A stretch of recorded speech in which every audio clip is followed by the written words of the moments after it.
ku nekk ci turam ak jëmmam di nuyu ki jiitu ci daara ji tey kan la sax kan moo fi jiitu dafa mel ni soxna Ceba wala xaw ma soxna la xaw ma gis naa ba maa ngi lay nuyu di nuyu Palestine di nuyu Balla Ceddo ak Adel Mbeng soxna Kiya yow ak maam yi ñu ngi toog nuyoo soxna yi ci seen loxo ngeen séddale ko gaa yi voilà incha allah di nuyu sëñ Cheikhouna Rachid ak Jinne Moussa di nuyu sama waa club live privé bi maa ngi leen di gis fii sànq lañ fa jógee waxtaan nañ fa yu am solo yoo xam ne moom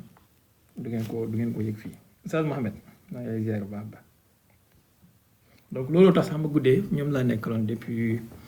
23h donc on va commencer xam nga comme yéen ni ma leen ko waxee rek ku yéeg benn question nga am après soo wàccee nga may keneen mu yéeg s'il vous plaît incha allah y a que des exceptions yoo xamante ne ñi bokk ci live privé bi ñoom suñu yéegee xàmmee naa leen ñoom xam nañ seen bopp suñu yéegee duñu am limite de question mën nañoo poser lu leen neex waaw ñoom xam nañ seen bopp man xam naa leen donc ku ma defalul limite rek ci question yi xamal ci la bokk moo tax xaar ma jël soxna ki yaa ma xool lu muy wax maa ngi leen di ziar ñëpp di am yaakaar ne reer ngeen bu baax ndogu ngeen bu baax naafila ngeen tamit te ñaanal ngeen seen bopp ñaanal ñu ñaanal réew mi ñaanal Iran ñaanal àdduna bi yëpp soxna ki yaa daa mel ni ne ko fi ku ci topp Abdou Khader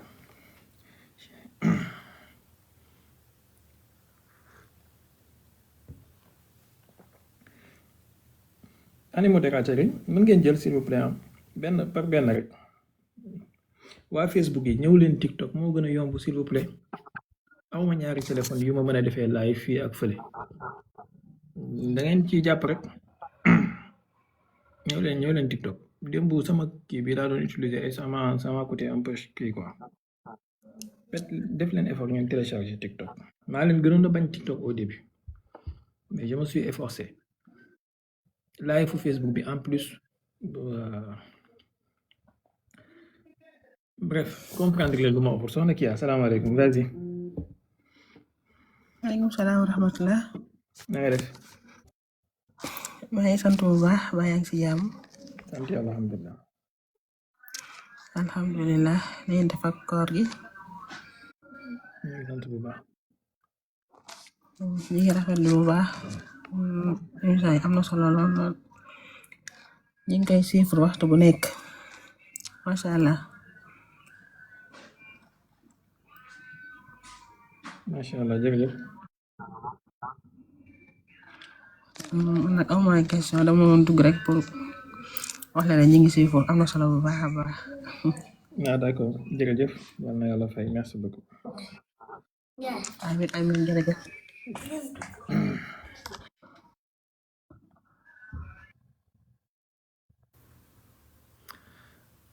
mais dégg naa Sénégal dafa am benn waay buy ñaan ne yàlla Sénégal bu mu dugg ci guerre bi parce que bu duggee ci guerre bi dafay dóor Amérique missile moom xanaa yëgul ne Sénégal amul missile Sénégal ay roquette la am ak ay mbaq doom de peut-être n'a pas été au courant.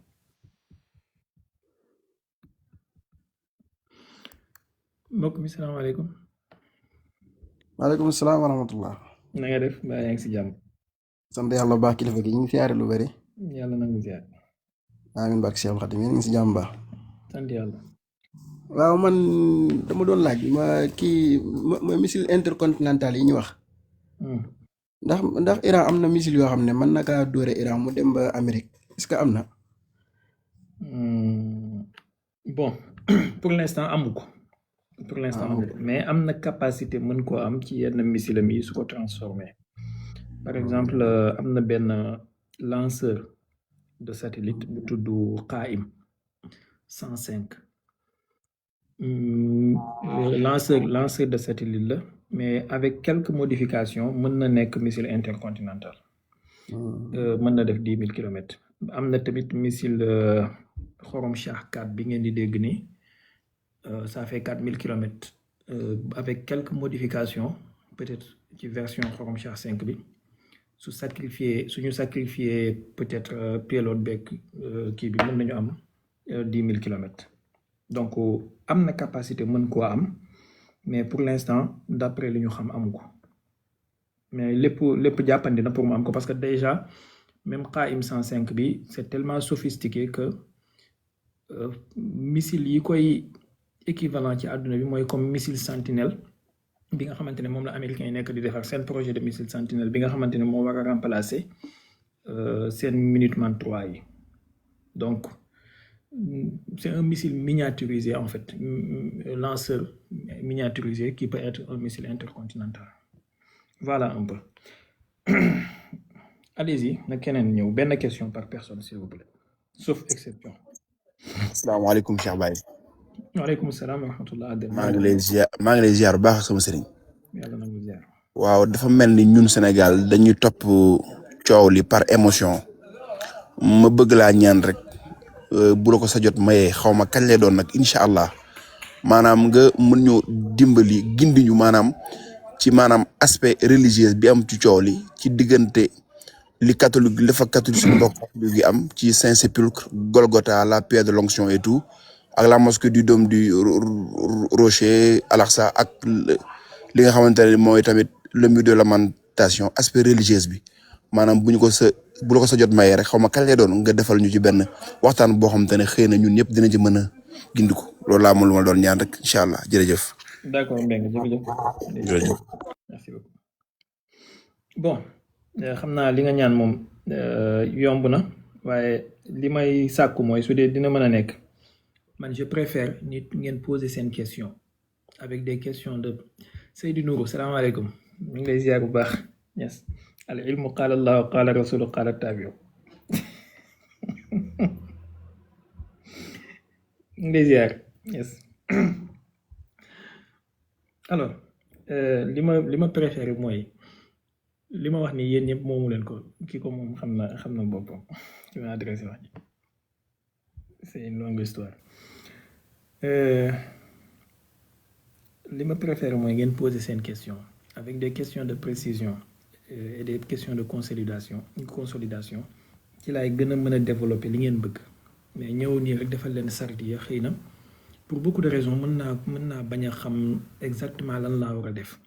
mais bu fekkee da ngay wax ak nit ku la poser question li tax ma choisir loolu nag mooy nit ki su la poser question di nga xam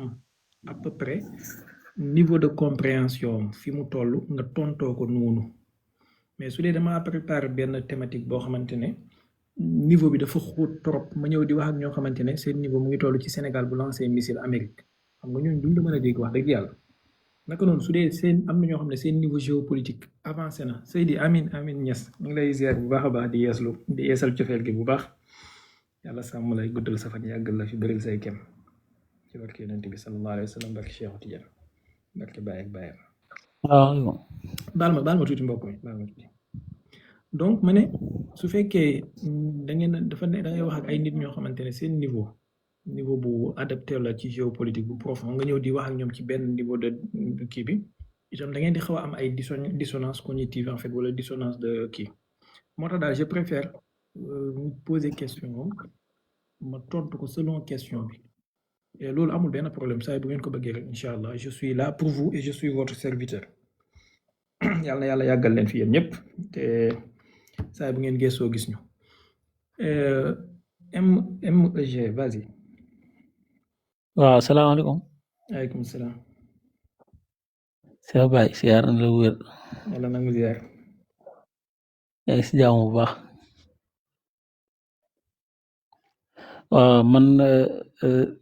ñaari question la mais comme que benn question nga wax xam naa damay dugal benn mi rek. par benn question ngeen am yéen ñëpp sauf ñi nga xamante ne dañoo bokk ci live privé ñoom amuñ limite question. waaw question bi ma am mooy maanaam Netanyahu mooy kooku noonu rek alhamdulilah xale yi mais li may laaj mooy comme que waa Iran dañoo wax ne fi mu nekkoon bombardé nañ ko moom ak ki jiite seen armée de l'air bi ndax est-ce que lu wér la que ne moom faat na wala faatul ndax boobaa léegi defe naa déclaration officielle boo xam ne nii lu wér la loo xam ne ci moom la amatul waaw boo xoolee yeneen déclaration yi ngeen yëpp nekkul moom en personne moom moo gën di wax te moom ak guerre bi fi mu toll nii ak moom niñ ko xamee nga xam ne moom wax kat la daal waaw loolu daal laa bëggoon leeral. merci beaucoup jërëjëf li ma xam daal mooy Netanyahu faatuwul mu ngi dund information bi doon circuler que ne faatu na wérut amoon naa ci réserve nag depuis bi information bi génnee ma ne woon jàpp ma ne information bi lu wér la am na ñoo xamante ne peut-être réserve boobu ma ci amoon xawoon na leen a jaaxal man damay préférer ci géopolitique wala façon événement yu mel ni su amee li gën a mucc gën a wóor mooy nga am plus de recul possible am Hamas ak cawarte ak xëy na am na loo bëgg ci sa xol di ko mébét maa kullu maa yatamanna al-mar'u yudrikuhu du ne lépp loo bëgg rek day am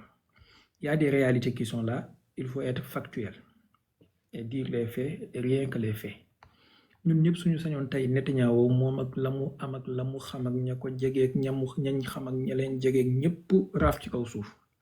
fa damdama alayhim rabbuhum bi zambihim fa sawwaaha yëpp dal ci seen kaw waaye nag li wér te wóor mooy après information boobu bi mu génnee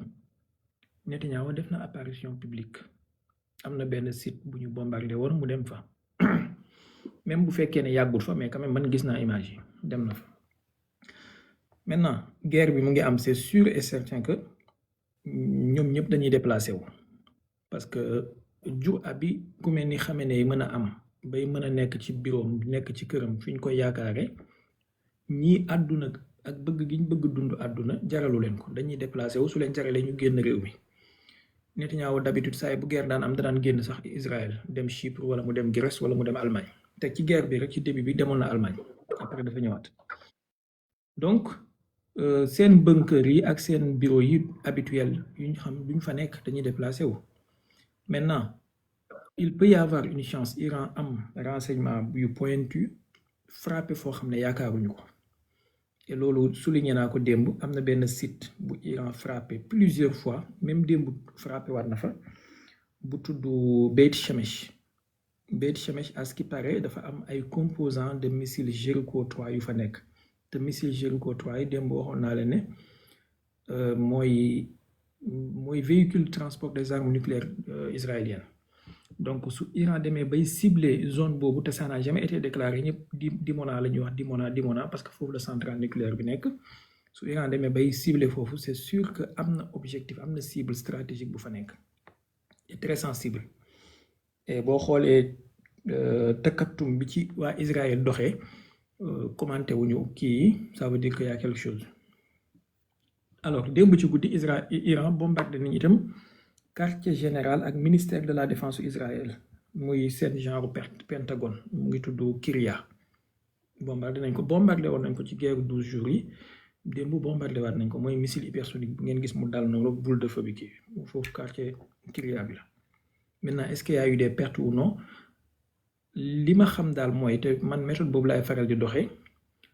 quand il y a une guerre première victime u guerre mbokk mi baal ma ci micro bi s'il te plaît ba ma daanee damay am écho première victime u guerre mooy la vérité donc il y a toujours des brouillages de la guerre ñii danañ wax nangam dina am ñu ñëw pour surcharger ce cerveau bi inutilement soo bëggee mucc li ngay def mooy essayer d'être factuel et de te baser rien que sur des faits bu benn événement amee essayer de corroborer des sources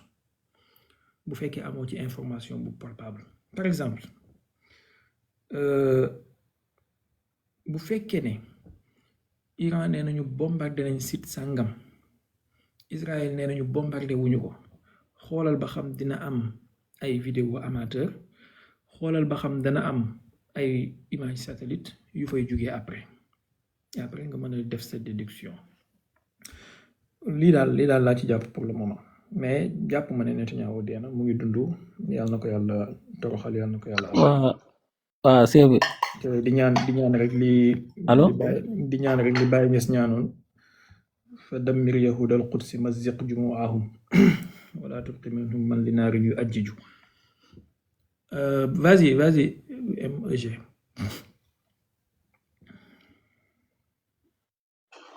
waaw bu ko defee xam nga man dama fay yoroon sa contact ay temps daan defe naa ma suñu diggante benn yoon mais amatuma ko nag dama ko perdre li may wax nag yàgg na defe naa mooy jamono bi ngay ñëw ci université d'été bi nga doon defoon Touba waxtaan bi nga defoon ci université d'été bi nga defoon Touba temps yooyu la woon te bëggaan naa ko daal. baax na incha allah envoyé ma message dinaa la ko jox ci suuf incha allah. waaw naa la bàyyi message ci TikTok bi kon. jërëjëf. baax na jërëjëf. alors na keneen ñëw. salaamaaleykum. waaleykum salaam benn question s'il te plaît. Touré daa mel ni kii moo la fi jiitu Sayer moo la fi jiitu baal ak waaw dëgg la sax de dëgg la kay. Sayer vas-y. Sall mooy Sénégal yi Sonko moo ñëw nguur gu bees bi mu ñëwee ay Sénégal yi. purée de pomme de terre. Sayer yaa ngi fi wala. non mais Sénégal lu gaaw a am missile Sénégal ay sukkay 35 rek lay am Touré vas-y avec façon yi sukkay 35 rek ak mati 44. ndeysaan maa ngi lay nuyu di la ziara. yàlla nangu ziar. barke yonent bi waaw dama amoon maanaam dama dégg ne daam ku Iran ciblé koo xamante ni moom moo joxe information fi Khomeini nekk ak Hassan Nasrallah ma bëgg xam kooku kan la ak ndax dañ ko rey wala dafa xaru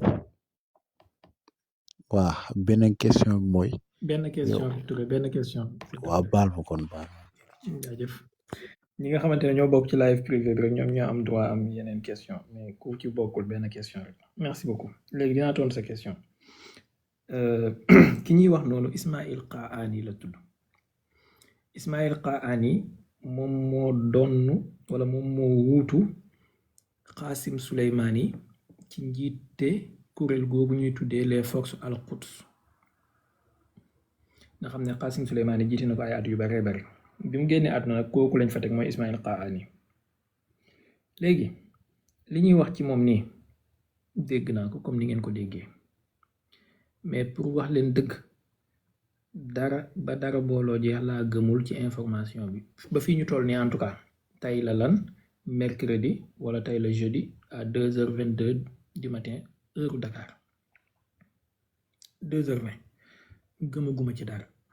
parce que gisaguma ko ci benn information bu fiable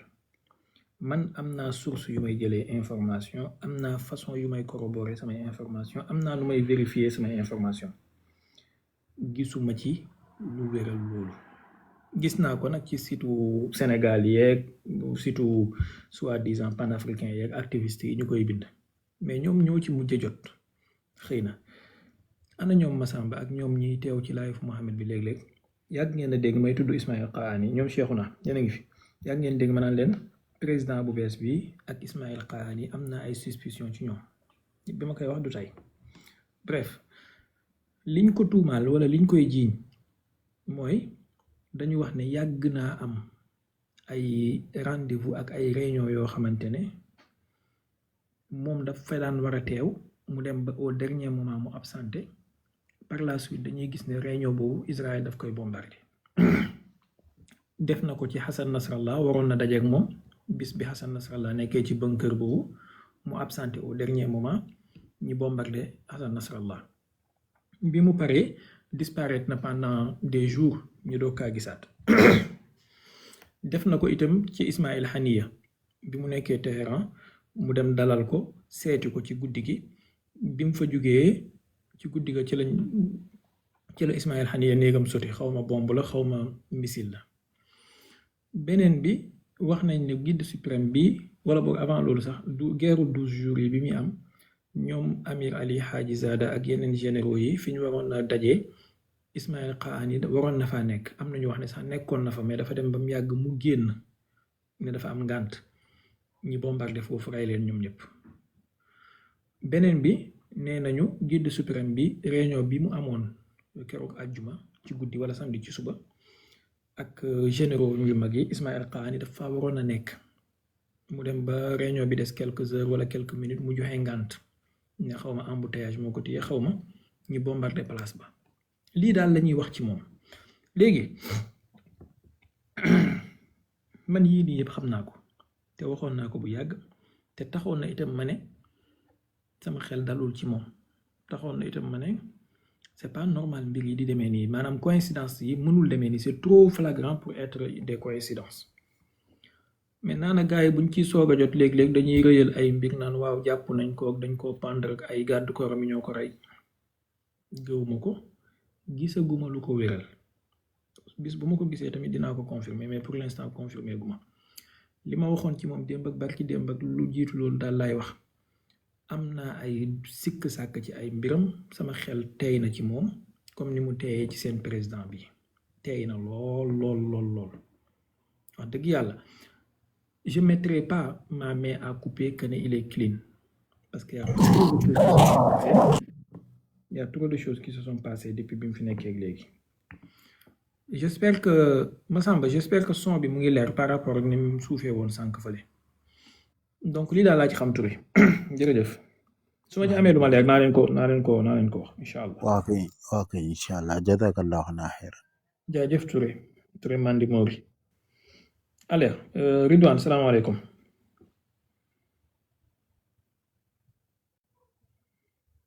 non Massamba ab président mën naa nekk agent kay dara mën na ko nekk de. Ridwan.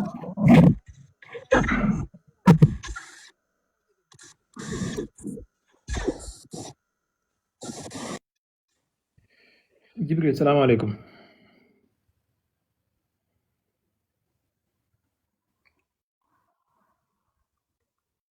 Jibril.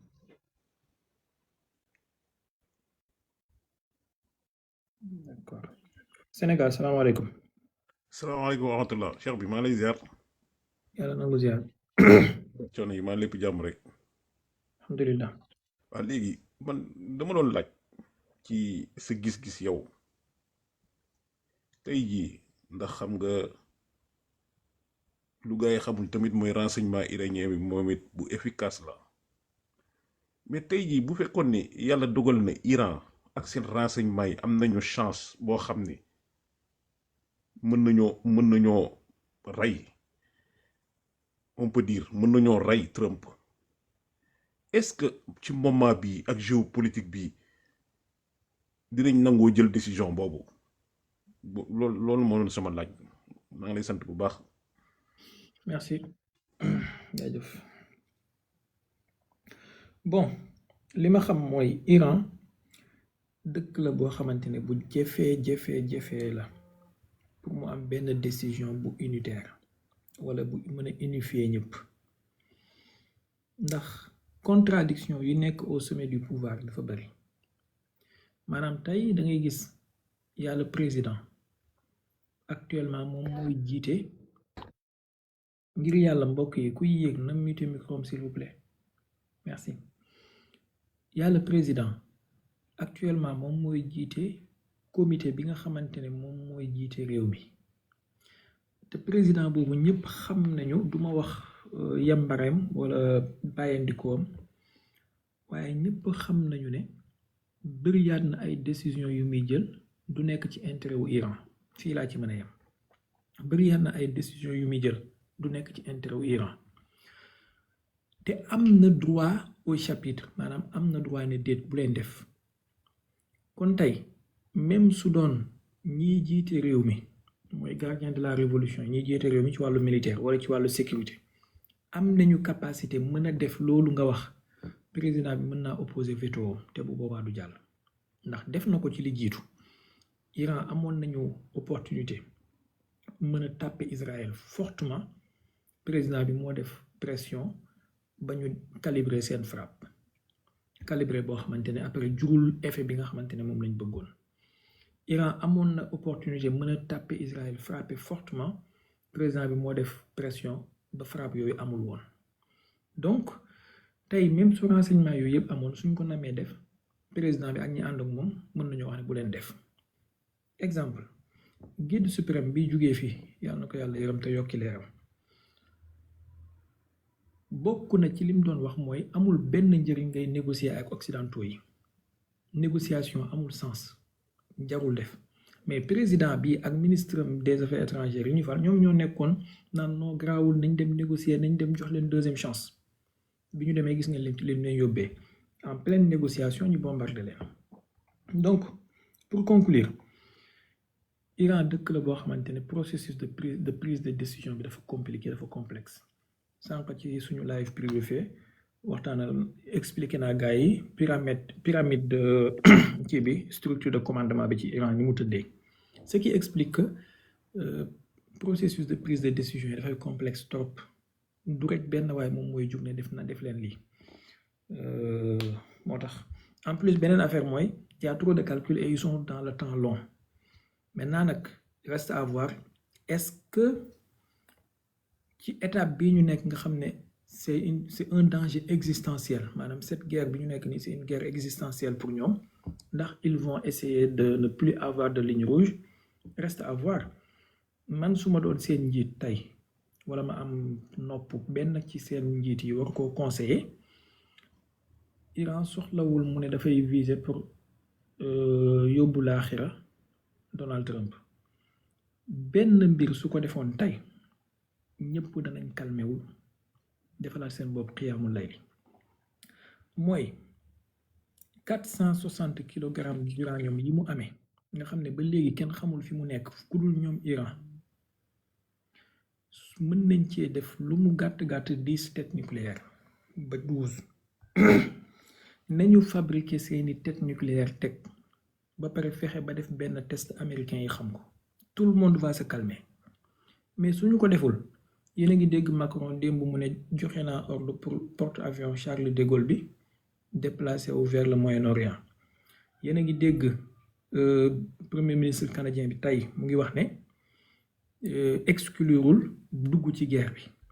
donc de fur et à mesure ñuy dem danañ dem ba de agresser Iran pour comme niñ defoon Yougoslavie dañ koy def mu nekk lu banal et loolu Iran moo ko mën a éviter su ko bëggee mais nag quand il y a des traîtres au plus haut sommet de l'État c'est pas facile vraiment yéen ñiy wax volume wax dëgg yàlla maa ngi wax ci kaw je sais pas c'est quoi le problème ku ci topp mbokk mi vas-y sur la arifin salaamaaleykum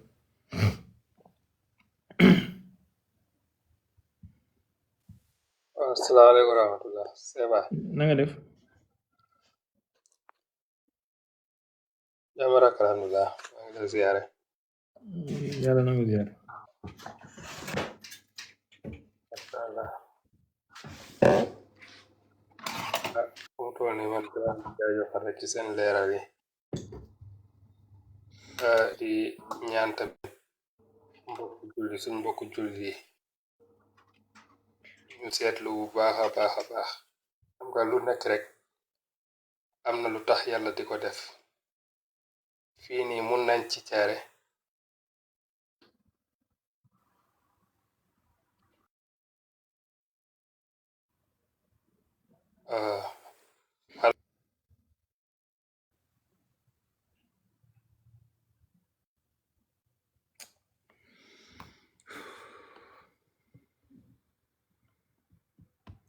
Modou salaamaaleykum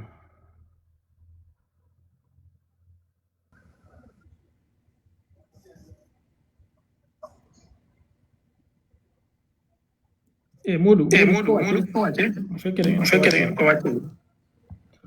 Modou bu fekkee da ngeen ko wàccee bàyyi leen ko muy yéegaat moom ci abonné yi la bokk ci live privé bi am na droit yéeg te am na droit poser lu ko neex ci question amul limite Modou mën nga yéegaat su dee du ne yaa wàccee sa bopp Karbala salaamaaleykum waaleykum salaam. bismillah ñu ngi lay ziar Cheikh Baye. maa ngi lay woowee fii ci États-Unis quoi. di rafetlu taxawaay bi quoi. ma amoon benn question bu ma lay laaj quoi. À propos de l'Iran, s'il sort vainqueur de cette guerre, lan mooy la perspective au niveau du Moyen-Orient ban taxawaay la fay taxawaay est-ce que ce sera le leadership au niveau du Moyen-Orient ou bien jërëjëf. merci.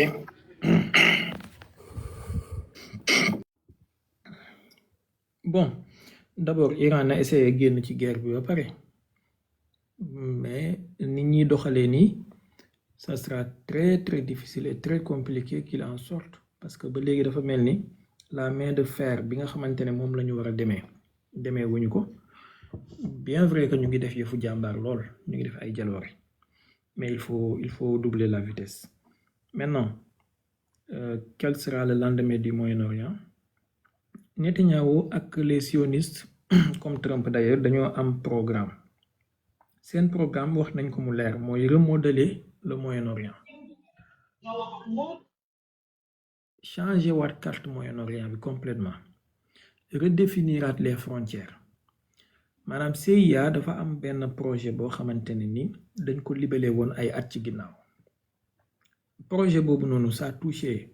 certains pays. La Russie ci la bokk, l'Iran, l'Arabie Saoudite, Turquie ak Chine benn bu nekk dañ lay morceler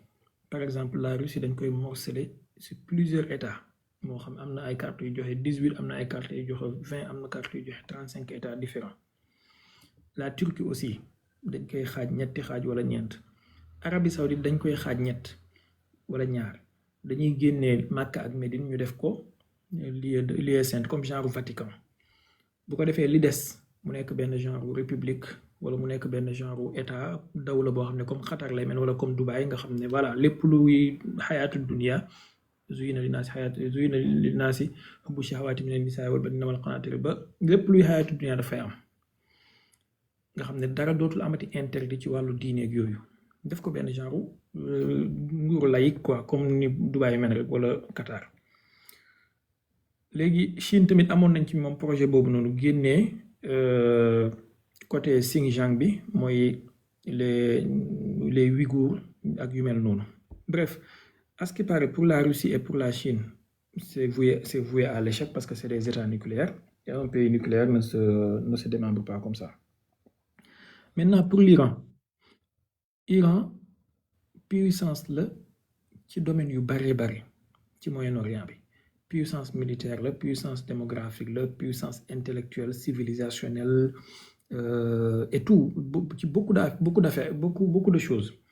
Maintenant, lan la ñu bëgg ci moom te loolu du Israël ak Amérique kese ñoo ko bëgg waaye ba ci réewu arab yi dañoo am benn complexe d'infériorité par rapport ak Iran ndax gis nañu ne dëkk baa ngi nii moo leen ëppale population ñoom ñëpp c'est le pays le plus peuplé ci Moyen-Orient bi ba pare intellectuellement moo leen supérieur maanaam tey boo duggee ci milieu intellectuel bi ak ci revue scientifique yi li fa scientifique iranien yi di produire ci ay papier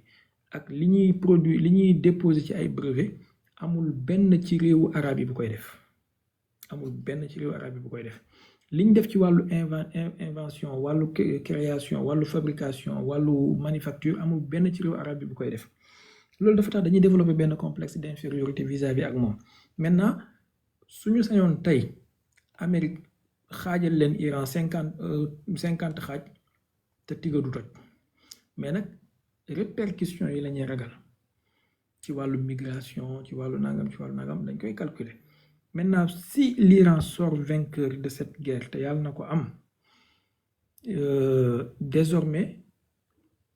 la domination des Israéliens ci Moyen-Orient bi ça sera contesté. beneen bi mooy existence su Amérique ci Moyen-Orient bi ak position ça risque d'être compromis peut-être Amérique dootul amati lu dul benn wala ñaari base ci Moyen-Orient bi pendant qu'actuellement am nañ fa ay dizaines de bases mais si l'Iran sort vainqueur de cette guerre non seulement base yu bëri danañ obligé évacuer ko waaye tamit équilibre de la force ak équilibre de la terreur ci Moyen-Orient bi dina dellu siwaat et c'est ce qui doit être souhaité parce que bàyyi benn dëkk kese mu am monopole am unipolarité ci benn zone loolu risque la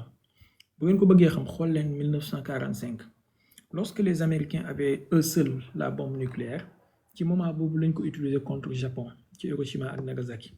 mais il a fallu que Union soviétique am seen arme nucléaire ñoom itamit depuis lors kenn utiliser waatul arme nucléaire en tout cas de façon ouverte sauf li ñu wax ci port Beyrouth beeg yooyu loolu beneen domaine la ndax am na ay information yuy suggérer que peut-être explosion bi am mois d'août ci port 2020 ci port Beyrouth bi peut-être arme nucléaire tactique la bon je ne confirme rien et je n'infirme pas je vous donne juste l'information comme ça faites-en ce que vous en voulez faites-en ce que vous voulez information la am na ay information yu suggérer loolu que ne li xew mois d'août ci port Beyrouth bi ce n'était pas une explosion des nitrates d'ammonium wala nangam mais arme nucléaire de faible de faible puissance encore une fois je ne confirme rien et je n'infirme rien donc jamono mu unipolarité képp moom moo mën a indi danger yu mel noonu donc am benn dëkk képp mu contrôler benn zone lépp risque la en fait pour ñëpp moo tax il faut am équilibre de la terreur et da nga koy xool ci Inde ak Pakistan ñoom ñaar ñëpp ils sont nucléaires moo tax quand ils se tapent dessus du weesu une semaine 2 semaines il se calme jamono bi seen guerre bi éclaté ci 2025 passé am ñu ma naan waaw gars yi affaire bi risque nanga ma ne leen du mujj fenn ñu ne ma lu tax ma ne leen parce que y a ce qu'on appelle le pouvoir rationalisant de l'atome ils vont se lancer des missiles ici par là par kii ñaari avion ñetti bombe fii mais ils vont se calmer à la fin ça va pas dégénérer voilà la puissance de l'atome moo tax Iran tey li ko dal nii en partie moo ko yóbbee boppam il y a un pays là-bas qui s'appelle Corée du Nord chez le camarade Kim de gis ngeen kenn ñeme ko attaqué moom parce que y a le pouvoir rationalisant de l'atome et y a le pouvoir égalisateur de l'atome pouvoir égalisateur de l'atome mooy même si bu fekkee 5 têtes nucléaires nga am sa moroom am 6000 têtes nucléaires y a le pouvoir égalisateur tout le monde va se calmer voilà allez na keneen ñëw s'il vous plaît Bik vas-y. Asalaamaaleykum Cheikh bi siyaar nañ. Aleykum salaam. Man question bu doon laajte mooy gis naa ni États-Unis système bu ñu utiliser mooy système de la terreur dañuy bombarder seen lu leen neex dañuy yàq quoi mooy système de défense su Iran bi dama xamul ndax instant yi mu ngi fonctionner ba léegi wala fonctionner tul question boobu laa xam. D'accord. Merci beaucoup merci Bipa bon d'abord dinaa la tontu mais dinaa leen troller dem leen ngeen laaj seen expert yi leen doon wax ne Russie ak Chine ñi ngi dimbale Iran laaj leen ana système de défense yu Russie ak Chine jox Iran lii moom troll la quoi je vous taquine un peu mais dem leen ngeen laaj expert yooyu ñi leen doon wax matin midi et soir di leen endormir waaw Russie ak Chine ñi ngi dimbale Iran allez leur demander ana système de défense yu Russie ak Chine jox Iran ana te ñun ñëpp gis nañ tey ci suba si les Américains commencent à faire presque des carpet bombing allez laaj leen dem leen ngeen laaj leen ana système bi Russie ak Chine jox Iran je vous avais dit ici Russie du defal Iran dara lu significatif dara ngeen yaakaar ne liy xew Iran ci bombardement yu facile yi su Iran amoon ay S-400 dina am ngeen yaakaar ne doon na am S-400 dafa bokk ci système yi gën a performant ci àdduna bi ci wàllu DCA ngeen yaakaar ne su ko Poutine nangu woon a jaay iranien yi américains yi dinañ mën a dominer yenn espace yi nii jot na ngeen yeewu yenn gars yi leen di wax yenn affaire yi pour nelaw loo leen ak gëm loo leen ngeen nekk ci benn zone de confort il y a des réalités en géopolitique qui ne changent pas c'est des invariables alors lu tax américains yi am supériorité bu toll nii démb wax naa ci tuuti Amérique c'est une superpuissance wax dëgg yàlla ce serait illusoire nga xalaat ne Amérique dina guerre ak Iran te du mën a am supériorité aérienne maanaam loolu même les experts iraniens xalaatuñu ko Amérique budget militaire am c'est 1000 milliards de dollars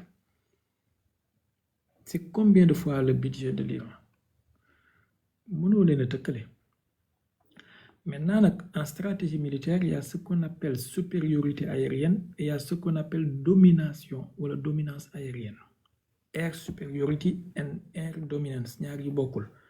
bon du ma ko toj fii dinaa ko toj ak sama gars yi fee ci live privé bi xëy na ci prochaine fois mais ñaari termes yi bokkul air dominance ak air superiority donc les Américains ils ont air superiority loolu c'est indéniable te air superiority bi ici ci yenn kii la keek mais air dominance amuñu air dominance mais am nañu air superiority ngeen bàyyi xel ci ñaari termes yooyu maintenant américains yi ba ñuy xeex ak Iran wala suñuy xeex ak Iran li ñuy njëkk a def mooy jéem a neutraliser les systèmes de défense iraniens yi dès les premières heures li ñu njëkk a def mooy seen système de défense yi nekk en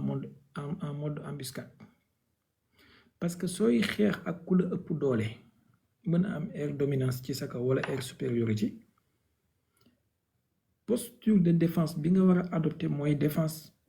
en embuscade mais mënoo def défense en défi wala challenging mënoo ko def soo ko defee tu risques de te faire laminer mu ngi mel ni ma jox leen exemple ngeen baal ma ci exemple bu xaw a terre à terre bi mais Modou Lo bi muy bëri Gris Bordeaux seen deuxième combat xam nga sooy bëri ku mel ni Gris Bordeaux ci ni ko yàlla bindee boo naree taxaw ne da ngay dóorante moom soo moytul di nga jël coup ba sonn stratégie bi ngay am mooy nga ñëw ñuuxu ko xëcc bu xëccee nga kii yëngu après nga bàyyi ko mu daaneel boppam wala Franc bi muy bëri Bombardier ni mu def da nga koy kii bàyyi yëngal ko ba mu daaneel boppam donc façon stratégie yu mel noonu dafa am ci wàllu militaire aussi donc Iran suy xeex ak États-Unis mënul jàkkaarloo face à face ci wàllu air superiority wala air dominance wala muy jàkkaarloo moom ci ay défense anti-aérienne li mu mën rek mooy def défense en embuscade bu ko defee américains yi danañ bombarder yenn sites yi ça se fera très mal mais iraniens yi danañ descendre yenn drones yi danañ descendre yenn avions yi danañ descendre yenn kii loolu défense par embuscade la et danañ descendre aussi yenn missiles yi comme li Ukraine ak Russie di def voilà un peu Iran seen système de défense yi wax dëgg yàlla même bu fekkee c'est performant ci yenn endroit yi mais Iran dëkk bu jëfee sécuriser la parce que dëkk la buy def 1,6 million de kilomètres carrés c'est 3 fois la France te dëkk la boo xamante ne géographiquement seen géographie c'est accidenté il y a des montagnes du dëkk bu plat comme ni Sénégal mel donc c'est très compliqué très difficile à défendre moo tax américains yi danañ mën a am yenn supériorité yi ci yenn espace yi c'est tout à fait normal il faut pas s'attendre à une guerre boo xamante ne da nga ciy dugg génn ci indemne dana am ay coups yooyu jël yu dëgër mais da ngay joxe ay coups en retour et puis c'est tout that's all mais daal dem leen ngeen laaj ñi leen wax ne Russie ak Chine ñi ngi dimbali Iran laaj leen ana système de défense yi ñu jox Iran Abdoul vas-y micro bi dafa faible. salaamaaleykum. maa ngi wax ci kaw de. salaamaaleykum Cheikh ñu ngi lay ziar. aleykum salaam. naka yi tey bàyyi na moom jàmm ba ñu ngi ziar bu baax a baax di rafetlu xam-xam bi ak leeral yi. question bi ma amoon pour laaj mooy dama doon laaj ndax li ñuy wax ne détroit de Dormuz boobu ñuy wax ne Iran daf ko tëj ndax loolu c'est confirmé tey dama dégg ñu ne dafa wax ne dafa permettre Chine moom ay bateau mën nañ fa jaar ndax bu fekkee ne loolu am na ndax est-ce que Amérique am na sañ-sañu bombarder bateau Chine yooyu ak bu fekkee def na ko lan moo ko ci mën a fekk jërëjëf. bon am na ñaari genre fermeture yu am ci détroit d'Ormuz bi benn bi moo am benn bi amagul il y a ce qu'on appelle une fermeture de fait et il y a ce qu'on appelle une fermeture officielle jusqu'à présent une fermeture de fait moo am c'est-à-dire bateau yi nga xamante ne ñoom ñoo fa daan jaar ñemeetuñu faa jaar pour ne pas prendre de risque société yi leen doon assurer bëggatuñ nangootuñ leen a assurer pour ne pas prendre de risque loolu mooy expliquer Donald Trump tweet bi mu def démb di wane ne pare na pour assurer ak escorter bateau yi nga xamante ne bëgg nañ ko donc loolu c'est une fermeture de fait Iran am na déclaration yu seen yenn généraux yi def ci wattandikuloo gaa yi jaar ci détroit d'Ormuz beeg yooyu mais quand on parle de fermeture officielle loolu yeggaguñu ci Iran defagu ko su jëloon décision pour def ko dafay miner détroit bi mooy def ay mine anti sous-marin def ay mine anti navire ba nga xamante ne soxlawul ñu naan la bul jaar ak jaaral bato bu fa jaar explosé loolu eggaguñu foofu wala boog iranien yi defaguñu ko man jàpp naa ne waroon nañ ko def bu yàgg mais defaguñu ko par contre fermeture de fait bi moom ça est là gars yi ñu ngi éviter di fa jaar boo xoolee ci yenn sites yi nga xamante ne dañuy traquer trafic maritime comme ni ngay xoolee flight radar am na yeneen sites yoo xamante ne dañuy traquer trafic maritime suñu nekkoon ci yenn kii mën naa leen nag wan yenn sites yi da ngay gis ne trafic maritime bi doon jaar ci détroit d'Ormuz bi dafa wàññeeku drastiquement par rapport ak 2 jours avant guerre bi wala sax 1 jour avant guerre bi lii daal moo am maintenant bu fekkee comme lii Ansar Allah ci Yemen di def la ci Bab el Mandeb di wax ne may nañ batotel ak batotel mu jàll batotel ak batotel mayuñ ko mu jàll loolu Iran mën na koo def ak ses alliés wala ses soi-disant alliés mooy la Russie ak Chine ak ñu mel noonu bu ko defee bateau yi dañuy battre pavillon maanaam en transport maritime y a ce qu'on appelle battre pavillon bateau bi mën na nekk bateau boo xam ne bateau chinois wala il bat pavillon béninois wala nigérien wala allemand wala yu mel noonu léegi quand le bateau bat pavillon d'un pays tel et que le pays là se trouve être un pays ami mën nga ko bàyyi mu jàll sauf bu fekkee da nga def ay enquête approfondie wala des investigations ba trouver ne kii bateau bi équipage bi bateau bi dëkk sàngam la jógee laa mën nga ko arrêter maintenant Iran yeggagul foofu ak gars yi mais il y a une fermeture de fait qui est là puisque les bateaux évitent de passer par là et loolu mooy expliquer wàññeeku drastique bi nga xamante ne nii trafic maritime bi wàññeeku na ko production pétrole bi wàññeeku na ko mais tamit prix yi yokku nañu prix pétrole bi yokku na à plus de 15% et ça va aller crescendo prix gaz bi tamit yokku na à plus de je sais 50% xaw ma et ça va aller de mal en pire donc si ça continue comme ça sera insoutenable ça va devenir insoutenable par exemple les pays du Golfe lu mel ni Dubaï wax nañu ne seen aéroport bi ils perdent $1 million par minute c'est sûr que c'est intenable dans la durée c'est intenable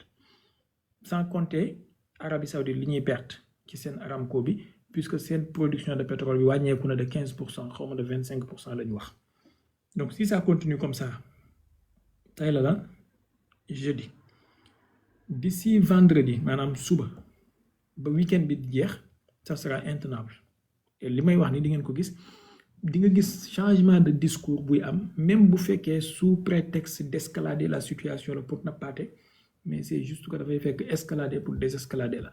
en domaine militaire am na lu ñu tuddee escalade to désescalade maanaam escalader pour désescalader mooy da ngay nappaate pour ne pas provoquer xeex moom ngay gis ci discours yi ministre de la guerre américain bi di tenir fan yi Pete Hegseth allez-y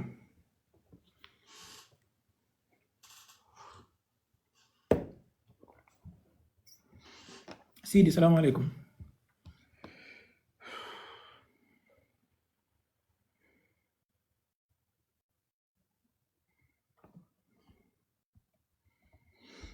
Modou salaamaaleykum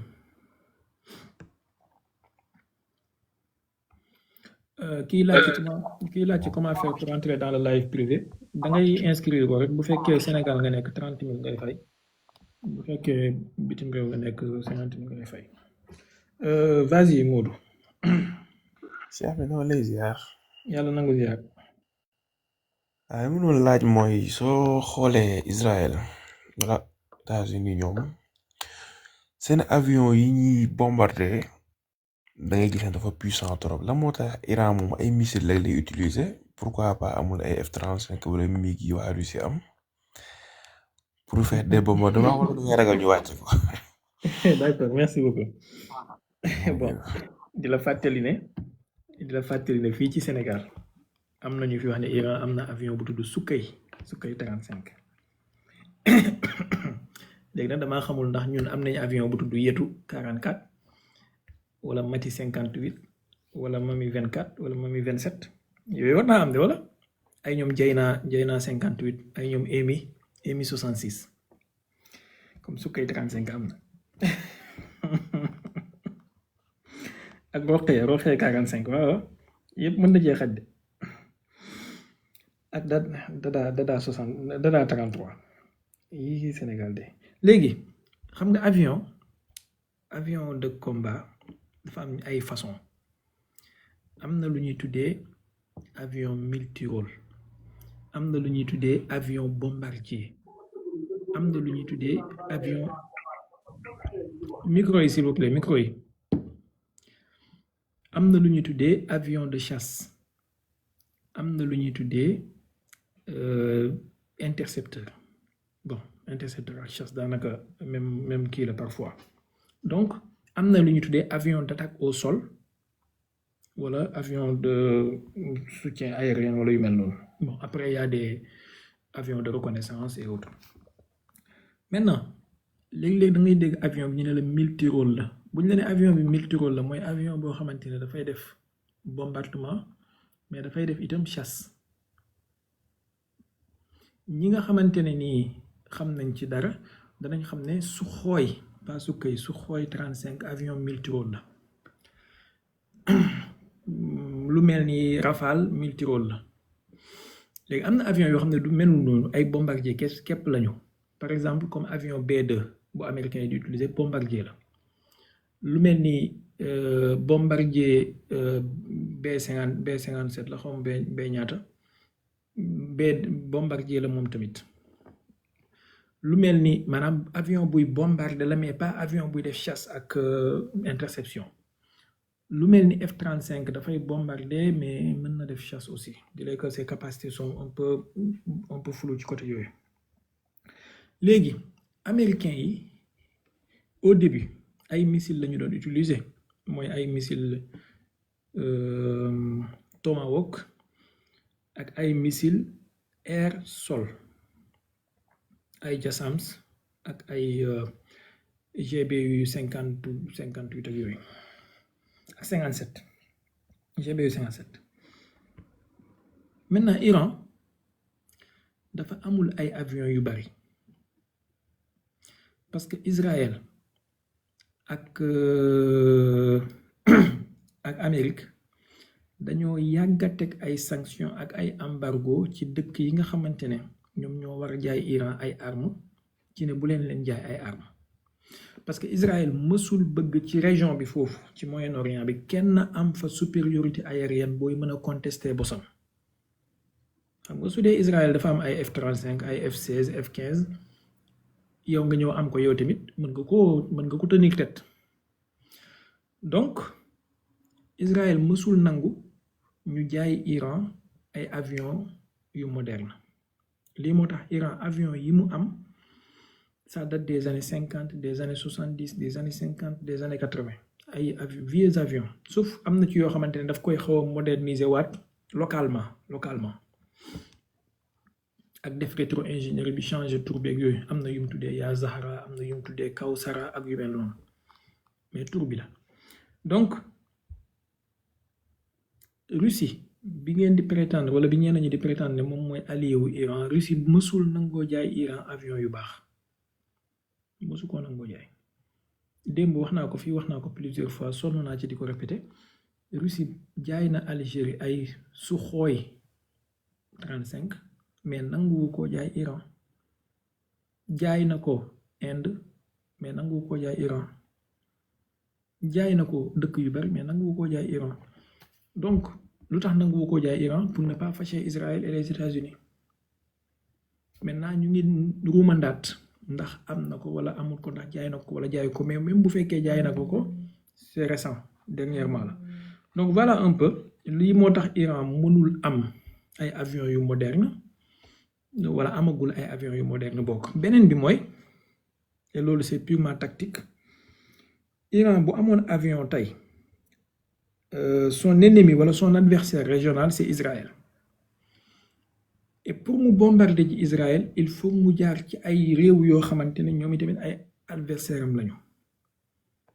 espace aérien irakien bi c'est contrôlé par les Américains ak seen base militaire yi nekk foofu espace aérien syrien bi c'est contrôlé par les Américains espace aérien jordanien bi c'est contrôlé par les Américains bu fekkee ci kaw Arabie Saoudite la aussi bu fekkee ci kaw Imarat la wala bu fekkee ci kaw Bahreïn la Koweït pareil tout est contrôlé là-bas par les Américains kon ay avion wu Iran suñ naroon na naaw tey pour dem Israël fan la ñuy jaar fuñ jaar ñu bloqué ko fuñ jaar ñu descendre leen alors que Israël moom ay avion mën na survoler espace aérien syrien bi sans problème parce que américains yi duñ descendre avion Israël Russes yi duñ descendre avion Israël saoudiens yi xalaatuñoo daaneel avion wu Israël Turquie kii kon Émirats yi xalaatuñoo daaneel avion wu Israël Bahreïn yi xalaatuñoo daaneel avion Israël Irakiens yi amuñ lu ñu daaneele avion Israël américains yi fa nekk xalaatuñoo daaneel avion Israël alors que bu dee avion Iran la waxuma la ay avion mais ay missile am ak ay drone am sax ñu ngi koy daaneel tu vois donc est-ce que Iran stratégie am dafa war a nekk ci mu ut ay avion non je ne pense pas parce que y a trop de défis pour que avion yooyu servir ko à grand chose léegi kay li mu soxla rek mooy am ay avion intercepteur ak ay avion de chasse lu mel ni ay Sukhoi 35 wala avion yu équivalent loolu mais pas ay avion de bombardement parce que amul fu mu koy mën a utiliser te il risque de perdre seeni pilote former benn pilote ça demande beaucoup de choses et beaucoup de temps beaucoup d'énergie te pour nga nekk pilote il faut nga nekk extrêmement intelligent yaakaar nga ne sacrifier benn pilote wala sacrifier ñaari pilote pour am avion de bombardement jar na ko moo tax ils ont construit leur stratégie sur des missiles et des drones et je pense que c'est intelligent voilà un peu Jokul vas-y.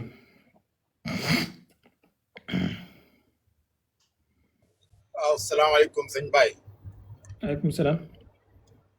ñu ngi leen di ziar di rafetlu xam-xam macha allah. delloo yàlla yokk leer dënn man question bi ma doon laaj quoi. maanaam man dafa am lu nga xamante ne dafa ma xaw jaaxal tuuti maanaam Iran pourquoi moom mu bëgg pourquoi Iran bëgg jël défense par exemple le monde sunnite qui le considère même pas musulman parce que dama ci am benn kii bu mel noonu démb ci fu may liggéey bi ñu reyee Ayatollah Khomeini benn Marocain dafa ñëw mu ni moom loolu baax na ci quoi parce que ñooñu duñ ay jullit ma ne pourtant Iran tey jii ñu ngi koy wax sax jafe-jafe yi bu si nekkee c'est parce que peut-être il s'est porté garant pour dem dimbali benn état sunnite ba li fekk ci pourquoi Iran moom bëgg comporter en tant que ñu koy wax sax garant des autres pays arabes daal pourquoi man je me dis Iran ak seen intelligence bi nga xam am nañ ko du sax lu ñuy wax mais bi nga xam am nañ ko pourquoi l'Iran ne s'est pas concentré sur l'économie sur son économie xool moom nan lay développer population au lieu que muy nekk belligérant di jéem a nekk gendarme wala di bëgg comporter gendarme pour des gens yoo xam ne ñoom considéré wuñ ko sax en tant que frère boobu mooy sama première question sama deuxième question mooy que ni. benn question ngeen am de. kon maa waa baax na kon yemal foofu jërëjëf. vas-y jaajëf alors jaajëf Jokkul question bi am na solo pourquoi Iran ne se concentre pas sur son propre développement économique waaye di porter au garant en fait je pense que ça remonte à leur doctrine ak idéo révolutionnaire bi nga xamante ne moom la xamee ne amoon parce que depuis la révolution dañu waxoon ne ñoom ils se tiendraient auprès de tous les peuples oppressés et danañ leen dimbali ci lu ñu mën maintenant voyant que Israël dafa am projet de grand Israël dafa am projet de domination régionale et autres il fallait quelqu'un pour résister il fallait quelqu'un pour dire non et il fallait quelqu'un pour éviter les massacres du peuple palestinien bon xëy na seen considération dafa dépare ci mbirum diine c'est idéologique wa anna hazihi ummatukum ummatun wahida loolu la ñu jàpp maintenant ñeneen ñi jàppewuñ lañ jullit c'est tout à fait normal parce que isa urifa sabab batal al ajab sànq maa ngi ko doon jéem a expliquer ak sama mbokk yi may def ak live privé bi remonté nañu histoire am na yu ma lañ ci jot a wax ci mbir yi fan la sosoo ak ni mu soree balaa muy yegg si fii donc amul lenn lu ci étrange bu fekkee ne le monde musulman sunnite am nañu posture bu mel nii connaissant que tey su dul woon ak Iran ak ses groupes de résistance yi muy dimbale la cause palestinienne serait déjà conjuguée au passé depuis belle lurette da ngay xool rek guerru Gaza bi mu déclenché waatee ci 2023 il y a que des groupes chiites maanaam des groupes d'obédience chiite ñoo nekk di soutenir Gaza. Au nord, il y a le Hezbollah qui a tout sacrifié, même son secrétaire général emblématique Hassan Nasrallah, pour défendre la cause palestinienne. Alors que la Palestine, elle est sunnite, il ne faut pas l'oublier. Le Hamas, elle est sunnite, il est sunnite, il ne faut pas l'oublier. Les gens de la Palestine, ils sont en majorité sunnites. Il y a un groupe chiite, Hezbollah, qui sacrifie tout son pouvoir pour défendre les sunnites en Palestine. Et les autres au sud, ce sont les Houthis qui Yémen, Ansar Allah. C'est des chiites, ñoom tamit. C'est des chiites. Ils font tout pour défendre la Palestine. De temps en temps, ils envoient des missiles, ils envoient des drones et ils prennent des bombardements yoo xamante ne nii c'est inimaginable. Dem nañ ba décimer seen gouvernement bi yëpp benn instant. Yaakaar naa ci 2025 bi la fin 2025. Seen benn réunion de gouvernement la ñu bombardé ñoom ñëpp dee seen premier ministre yeeg seen ñëpp. Et loolu yëpp dañ ko def pour lan? Pour défendre la cause palestinienne. Pendant ce temps-là, il y a tous les pays arabes qui sont en majorité sunnites mësuñoo wax pipe lu dul ay déclarations vides de sens. Ils n'ont jamais soutenu la Palestine. Au début, man j'avais dit que waxuma la sax ñu jël ay missiles di ko envoyer vers Israël, hein? Mais nañu def déclaration ñoom ñi signé woon les accords d'Abraham que ne dellu nañ ci ginnaaw retirer nañ seen reconnaissance de l'État israélien tant que affaire solution à deux États yi taxawaluñ ko. Est-ce que dégg nga leen ñu def ko? Ils ne l'ont pas fait. Ça leur fait ni chaud ni froid. Beneen bi benn jour nee na waxuma la sax ñu dindi seen reconnaissance bi ñu reconnaître état palestinien état israélien bi mais bi fa Donald Trump demee lañ ko diggoon ci ay investissement nga xam ne Arabie Saoudite xawma ñaata centaine de milliards Émirats ak Qatar ku nekk ay 1 billion xawma 1 trillion ay 1000 milliards de dollars Qatar dem nañ ba may Donald Trump benn avion buy jar xawma ñaata millions de dollars seen financement yooyu ñu ne ak seen investissement yooyu ñu ne dañ koy investir dans l'économie américaine nañu def déclaration ñu ne dañ koy suspendre tant que reconnaissance état palestinien bi taxawut. Est-ce que dégg nga ñu def ko? Non, non, jamais fait. Jamais. Bu ñu mënul loolu nañu def benn réunion képp ñu ne réunion bi liñ ciy discuter mooy dañuy suspendre vente de pétrole ak gaz pendant 2 semaines tant que massacre bi ci Gaza jeexul. Xam nga réunion bu mel noonu moom suñ ko annoncé woon suba flambé prix flambé wu bourse yi dévissé wu annoncé réunion bi rek. Ils ne l'ont jamais fait. Maanaam ils ont continué la vie as usual. Te ñoom ñëpp ils sont des États à majorité sunnite sauf Bahreïn ak Irak mais ñoom ñi ci des ñëpp ils sont des sunnites. Maintenant Iran moo ci nekk chiite nekk fële dans l'autre bout qui fait tout pour soutenir la résistance contre Israël. Et ils en prennent aussi en pleine figure des missiles et des bombes. Léegi, il faut comprendre benn affaire. Dans la vie, il y a ce qu'on appelle honneur. Il y a des peuples yu am honneur ak dignité même su jaree ñu ñàkk seen économie même su jaree ñu ñàkk seen dund seen honneur duñ ko ñàkk. Am na ñoo xamante ne le mot honneur ça n'existe pas dans leur dictionnaire de vie ils savent pas ce que c'est amuñ définition bi loolu nag mënoo ci dara. Ce sont les gens yi ngay gis ñu invité ay Lady Gaga ay Beyoncé ay Jay-Z ay Chris Brown ay Lady Gaga ay Kim Kardashian et Nicki Minaj ci seen concert yi xamuñ le mot honneur ça n'existe pas dans leur dictionnaire ils savent pas ce que c'est. Go ahead soxna Dada salaamaaleykum.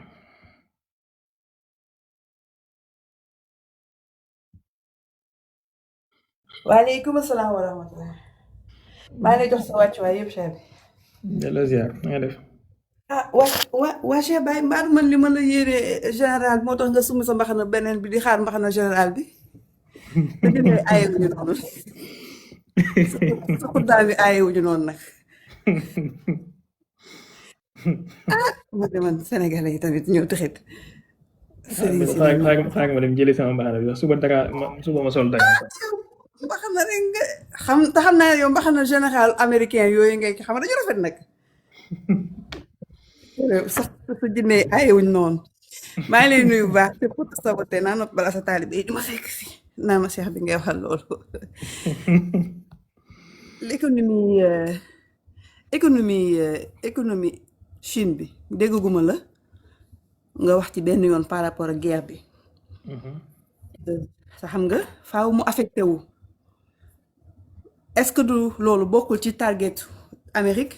parce que xam nga tu te rappelles Japon bi mu jógee pour dem dañu ne the bubble is gonna burst soon ñu fexe ba daaneel leen économie chinoise bi daf leen déranger ñëpp xam nañ loolu et presque 15 ans mu ngi nii ñu ngi jéem a xool naka la ñuy def ba galgal ko te Chine moom mooy l'industrie mondiale lépp fa lay jógee ba mu des sa mbaxana bu rafet boobu ngay sol noonu boobu rek moo jógee ci fële Nigeria alors est-ce que le fait que ñu te xam nga Chine rapport bu mu am ak pétrole iranien ak gaz bi jóge foofu aussi te un pays aussi industriel nga xam ne foofu la majorité pétrole am doon jóge pratiquement ak bi nga xam ne marché noir la bu mu doon dil ak Iran ñu ci xam ko tey ñu tëj loolu noonu yépp est-ce que du loolu bokkul woon ci target américain yi ci sa gis-gis l'économie chinoise est-ce que bokkul ci li andi guerre bi to a certain extent parce que en général buñ la xoolooyee fii fekk ñoom feneen la ñuy xool caay-caay tubaab gi egg na foofu te je sais que xam nga loolu ci géopolitique la moo ci sa take merci beaucoup c'est sûr que Chine mooy de great target mooy objectif ultime bi nga xamante ne moom la Amérique am ci li muy def nii yëpp moo xam muy Venezuela moo xam muy Iran moo xam muy feneen même dans les pays africains là il faut qu'ils s'attendent à leur tour les pays du Sahel gis ngeen jamono yee ci ginnaaw y a eu des attaques terroristes ci Niger ci seen ambassade bi et tout seen aéroport bi il y a quoi quelques mois hein? Donc les pays du Sahel là Niger Burkina Mali il faut qu'ils s'attendent à leur tour aussi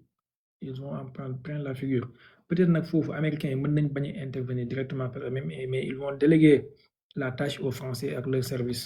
DGSE et autres bref ça va continuer jusqu'en Éthiopie et voilà question bi yëpp question wu minerai la terre rare pétrole énergie Congo ak la fay xew ak jubale bi mu wax ne jubale na ko Rwanda ak Congo tout ça ça rentre dans cette grande stratégie là maintenant il faut voir quelle est la stratégie la plus payante entre les deux les Américains ils y vont avec la méthode forte ci Venezuela ils ont fait ce qu'ils ont fait ci Groenland ils ont fait ce qu'ils ont fait ci Iran ils sont en train de faire ce qu'ils veulent Groenland li ñu bëggoon mooy contrôler les routes maritimes du nord bon additionnellement